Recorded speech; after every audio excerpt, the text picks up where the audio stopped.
Hello students, I hope you are doing well.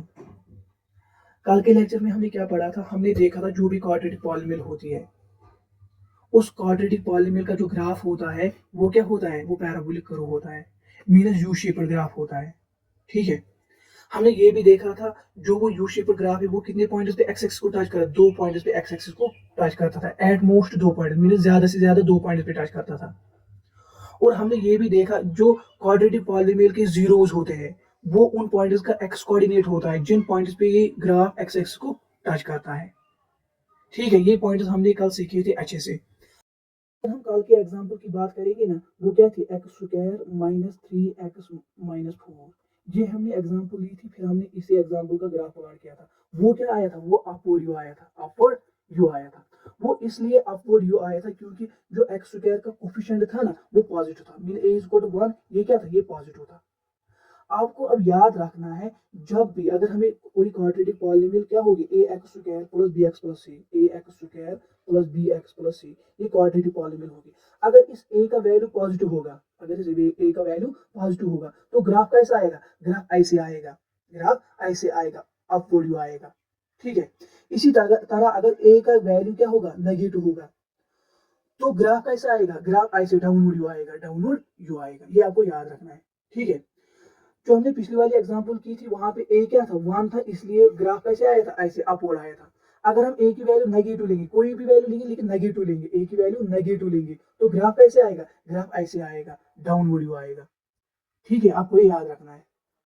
आपको कुछ बातें बोलूंगा, आपको वो याद रखने हैं। ठीक है। अगर आपको किसी क्वाड्रेटिक पॉलीनॉमियल का ग्राफ दिया होगा, आपको बोलेंगे उस ग्राफ से हमें बोलो कि उसके कितने जीरोस होंगे। फॉर एग्जांपल, अगर मैं एक एग्जांपल लूंगा, ये एग्जांपल है, ये किसी क्वाड्रेटिक पॉलीनॉमियल का ग्राफ है। आपको बोला जाएगा इसके कितने, मीन्स क्वाड्रेटिक पॉलीनॉमियल के कितने जीरोस होंगे। तो आप क्या करोगे? आप देखोगे जो ये ग्राफ है क्वाड्रेटिक पॉलीनॉमियल का, ये कितने पॉइंट्स पे एक्स एक्स पे टच करता है? एक पॉइंट और दो पॉइंट, दो पॉइंट्स पे टच करता है। कितने पॉइंट्स पे? दो पॉइंट्स पे टच करता है। तो आप बोलोगे इसको कितने जीरोस होंगे? दो जीरोस होंगे, दो जीरोस होंगे। और वो दो जीरोस कौन से होंगे? इन दो पॉइंट्स का एक्स कोऑर्डिनेट। ठीक है।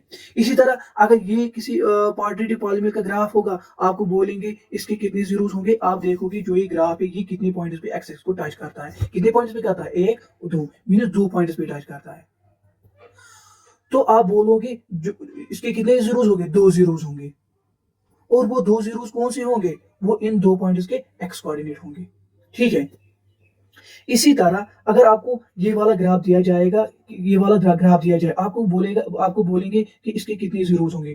तो आप देखोगे ये ग्राफ कितने पॉइंट्स पे एक्स एक्सिस को टच करता है? एक पॉइंट पे एक्स एक्सिस को टच करता है, तो इसका मतलब इसके कितने जीरोस होंगे? दो जीरोस। एक जीरो होगा, एक ही पॉइंट पे टच करता है, इसका मतलब एक ही जीरो होगा। और वो जीरो कौन सा होगा? इस पॉइंट का एक्स कोऑर्डिनेट होगा, इस पॉइंट का एक्स कोऑर्डिनेट होगा। सिमिलरली अगर हम इसकी तरफ नजर डालेंगे तो ये कितनी पॉइंट्स पे एक्स एक्स को टच करता है? एक पॉइंट पे एक्स एक्स को टच करता है, इसका मतलब इसका ओनली कितना जीरो होंगे? कितने जीरो होंगे? ओनली वन जीरो होगा, वन जीरो होगा।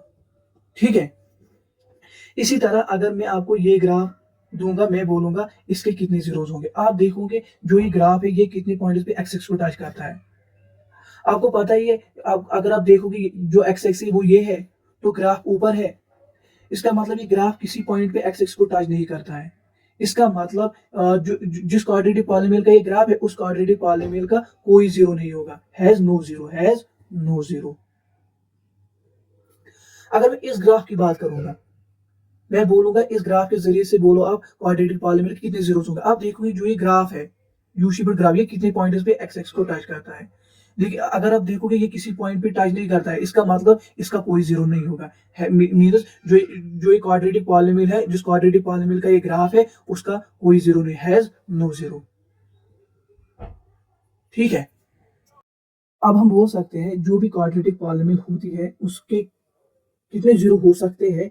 दो डिस्टिंक्ट जीरो हो सकते हैं, अलग अलग।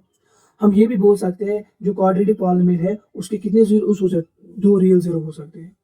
हम ये भी बोल सकते हैं जो क्वाड्रेटिक पॉलीनॉमियल है उसके कोई जीरो भी नहीं हो सकता है। तो अगर मैं आप सिमिलरली किसकी बात करूं, क्यूबिक पॉलीनॉमियल की बात करूं, जिस तरह क्वाड्रेटिक पॉलीनॉमियल का ग्राफ ज्यादा से ज्यादा कितने पॉइंट्स पे एक्स एक्स को टच करता था? दो पॉइंट्स पे टच कर।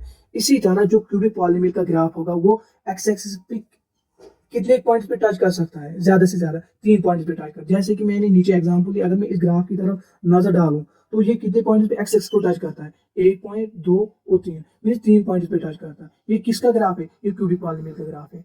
ठीक है, तो हम बोलेंगे जो भी क्यूबिक पॉलीनोमियल होती है उसके ज्यादा से ज्यादा कितने जीरोस होते हैं, 3 जीरोस होते हैं। और वो 3 जीरोस उन पॉइंट्स का एक्स कोऑर्डिनेट होता है जिन पॉइंट्स पे वो ग्राफ एक्स एक्सिस को टच करता है। ये आपको याद रखना है।